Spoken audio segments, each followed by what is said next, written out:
about this wonderful place that the Father prepared for all of us, and that is in the Father's heart. It is a place where we are safe. It is where we are sitting in heavenly places. And from that place, we're living our lives.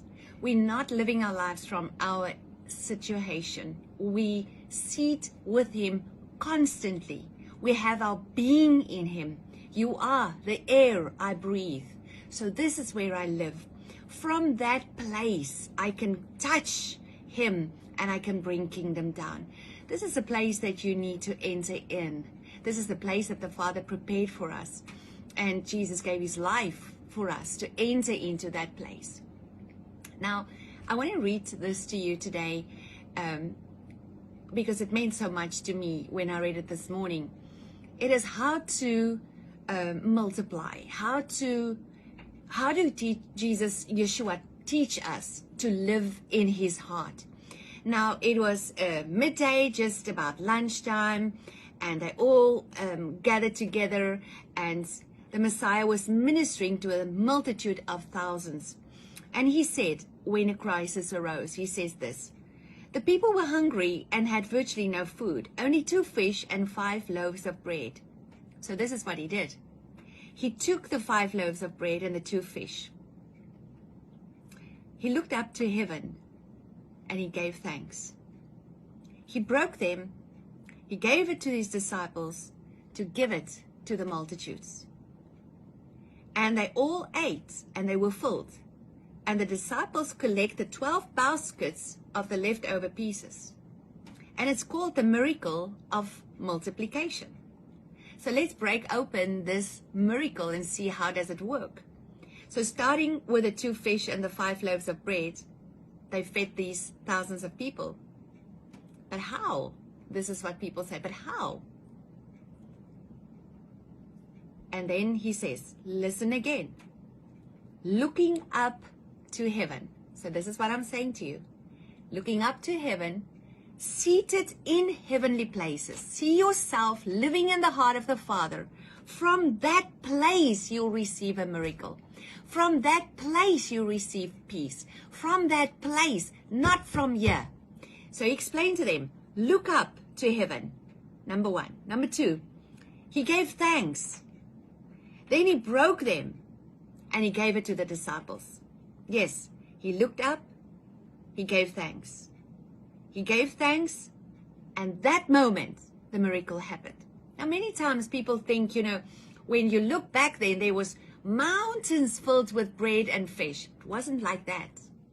Every time they broke the bread, every time He gave thanks, and you break the bread and you give thanks, a miracle happened. The key of the miracle is giving thanks. Even if I have 1 fish and 1 bread, even if I don't see anything, I give thanks. So giving thanks is crucial to a life of fullness and blessing. On top of that, it also gives you the power to perform this miracle. And then He says, by doing what He did. So Jesus always looked what His Father did, and He did exactly that. So today we have this example.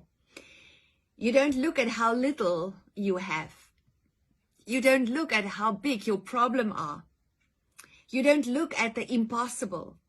You don't panic. You don't complain. You don't try to find some encouragement in someone's words. You look up into your Abba Father's eyes. He wasn't discouraged and saying we don't have enough. He showed His Father what He had, and He gave thanks for what He had. Some days all we have is breath. Some days all we have is my faith in God. Many days, that is what I have. Faith in God. That's all I can see. And I give Him thanks for that. And then He says, you take your little, whatever it is, if it's good or it's bad, you take what you have. And how small it even can be. And you do what the King did. You lift it up to the Lord. And you give thanks for it. Do you know that God is waiting for you and me to give Him whatever we have? Do you remember the lady in the church? She only gave this much, And Yeshua looked at her and he said to everybody, look at her. She gave the most of everybody. Why? He could see she gave what she had. And the blessings will multiply. Maybe not in this world, and then in the heart. So this discouraged people. But Retah, I want to give to get now. Do you know that every time when I go through a trial and I give God thanks anyway, even if I don't see a result, something changes here. Every time. You will not do what I just explained to you and something would not change.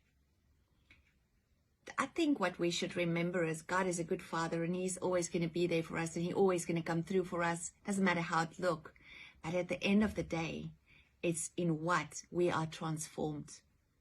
So the more you give thanks, the less you will need. And the more full and blessed life you will live. So in order to perform these miracles, what I need to do? I need to give thanks. Whatever I have, no matter how much, how little, give thanks for everything. If it's good or bad, I thank God for taking me through it. I thank God that I learn how to operate in these situations. I thank God that He makes us thankful for tiny little things in our lives. And then I see how God starts multiplying everything in our lives. You know, this is a key that the Lord taught me to practice every day of my life. As we are going through a difficult time, life goes on. I have to work, life goes on. Sometimes it's just much difficulter than other days, but life goes on. And this weekend it's Josh's birthday and he turns 19. So he's going with his friends somewhere and we said last night, we're going to take you out. And, you know, we don't eat out, not because of nothing, just because of our situation. I can't remember when last we went somewhere at night to eat something out. But we decided we're going to take Josh out.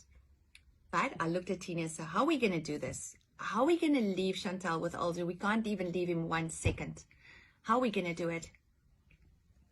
And he said to me, we're going to trust God. We're going to do it for Josh and we're going to trust God.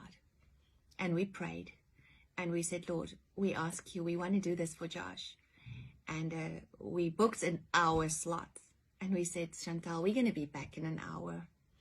And our phones are here if you need us. But we're going to walk on faith now. God knows that we want to do this for Josh. And we sat at the table and we had our dinner. And I wanted to have some coffee. But I also looked at my watch and I knew, you know what, maybe we should go. And Josh said these words, Mom, we have to be thankful Jesus is sitting right there with him. Have some coffee, Mom, have some coffee. And quietly we ordered the coffee and I had tears in my eyes. But in that moment, I just thanked God. I said, thank you for this time. Thank you that you grant us this time together. Thank you for Josh's faith. Thank you for the faith that I have that you are right there now. You are looking after him. Thank you for the tiny little things. Thank you that we could go out tonight. Thank you for the blessing, the goodness of the Father in everything. We went back home and Aldo fell asleep. He was asleep, peaceful. I looked at that and I knew there's power in trusting God. There's power in starting to thank God that He is in front of us. Doesn't matter what. He's already in front of us. But this key I want to put in your hand today. What Jesus taught the disciples. Doesn't matter how your situation looked today. You know, we're entering a new year. A year where God is going to break deep things in the foundations. This is what He showed me constantly. This is the year that I'm going to break foundations. And you can listen to me and your foundation can be so strong in yourself. So strong in your ability. My dear friend, if your ability is not trusting God, if your ability is not in thanking God, if whatever you taste is not out of that place, it's going to be shaken. Not because he's not a good God, because he loves you so much. And he wants us to be at a place where we are completely surrendered to him, completely dependent upon him, and not on our own ability and our own strength. I just thank the Lord that he comes through for all of us. Now, if it's your finance today, take your purse. Stand in heavenly places. Thank him. Thank him. And even if you have $1, $10, make sure you bless out of that. Even if it is with an empty purse, you give what you have. Even if it is your time, even if it is praying with someone, make sure life is not only about yourself. You know, the journey that God walks with us, I can see how he strips us more of self. And at the end of the day, it is so beautiful to see how, I want to say humanity, but how everything that you build upon yourself breaks off. And it's so ugly to see how people are so strong in themselves. You can be a Christian and you can be strong in your own abilities and strong in yourself. I think those are the things that we start needing to give to God and say, Lord, I surrender. Well, everything is not bad. This morning we had a wonderful time with Josh and we could sit and had coffee with him. He said last night, don't worry guys, tomorrow morning 9 o'clock I'll be with you and you can pray for me. So we had a good time this morning praying for him, blessing him. And it is good to see that the Lord hear your prayers and he's a faithful God. So through it all, I just want to thank him today. Through it all, he's a good, good Father. Know that doesn't matter what you face in life, it's not the end of the world, it's just the beginning of greater things, greater things. It's a beginning of a life in Christ. Now, for me, I constantly teach myself, my spirit, to live in this place. I constantly, when things get overwhelmed here, I constantly turn my eyes to him, seeing myself sitting with him in heavenly places, make my decisions from that place, live from that place, rejoice in that place, because you have all the reason to be so thankful for, because life is a tiny little part, and we only have this part. And you know, life or death, suffering, good times, bad times, doesn't matter what you go through, make sure nothing can separate you from his love. Make sure that through it all you experience his love. So I want to bless you this weekend with a wonderful weekend in his presence. Enjoy the gates of rest. Enjoy his peace, and may his face shine upon you and give you peace.